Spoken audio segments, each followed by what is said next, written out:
চারিদিকে এখন বর্ষা। আর বর্ষা মানে কি বলতো, আমার মুখে চওড়া হাসি।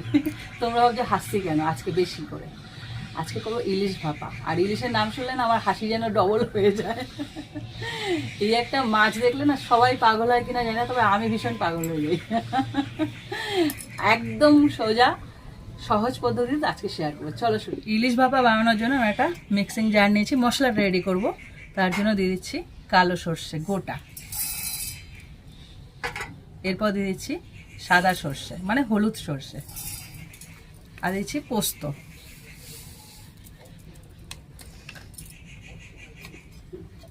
তিনটে কাঁচা লঙ্কা, দিয়ে দেবো পরিমাণ মতন জল। এবার এটাকে ব্লেন্ড করে আনবো। এখানে আমি ইলিশ মাছ নিয়ে নিয়েছি। এবার এর মধ্যে আমি একটুখানি লবণ হলুদ মাখিয়ে নেব, খুব সামান্য।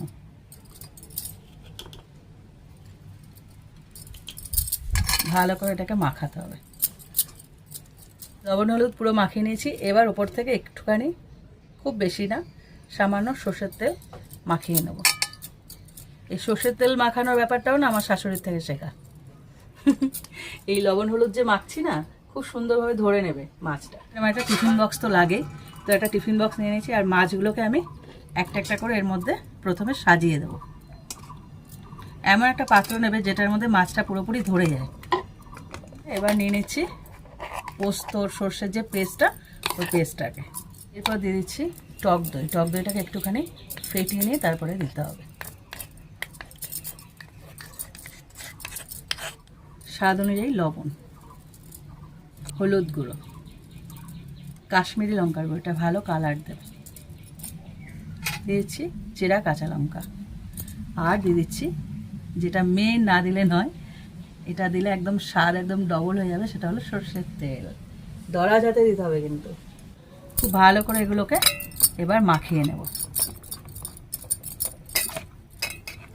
আহা, হচ্ছে কাঁচাই খেয়ে নি। কি কালারিং, কি দারুণ না? ইলিশ মাছের রান্না কোনো ঝামেলা নেই। পোস্তটা পুরোপুরি মাখা হয়ে গেছে। এবার যে মিক্সি ধোয়া জলটা, একটুখানি জল দিয়েছি, সেই জলটাকে দিয়ে দেবো।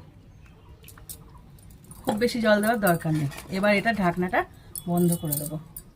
আমার মন ধরানো হয়ে গেছে। আর কড়াইয়ের মধ্যে একটু জল দিয়ে নিয়েছি। এইবার শুধু এই জলের মধ্যে টিফিন বক্সটাকে বসিয়ে দেওয়াটাই কাজ, ব্যাস। এবারে নাচানাচি করবে। ওর মতো হতে থাকবে। দেখো জলটা কোথায় ছিল আর কোথায় চলে গেছে। ভেতরে মাল মশলা মাছ সব সেদ্ধ হয়ে গেছে খুব সুন্দরভাবে। এবার আমি এটাকে নামিয়ে নেব। নামিয়ে ঠান্ডা করে নিই, তবে তো খুলতে পারবো, নাহলে বিশাল গরম তো। আর কি মজার রান্না বলো তো, কিন্তু টেস্টি বলো। দেখো একটু ঠান্ডা করে নিয়েছি ধরা যায় মতন। ঢাকনাটা এই দেখো কালার এসেছে কি। আহা, এরকম একটা পিস নেবে আর দেরাদুন চালে ভাত নেবে। আমি আবার বলে দিই, আমি কথা বলতে পারছি না গো, আমার এত ভালো লাগছে। আহা, দেখো শুধু একবার। আর কিছু লাগে বলো না? এরকম একটা পিস হলে ব্যাস। দেখো এইভাবে ভাপা ইলিশ বানিয়ে নাও বাড়িতে।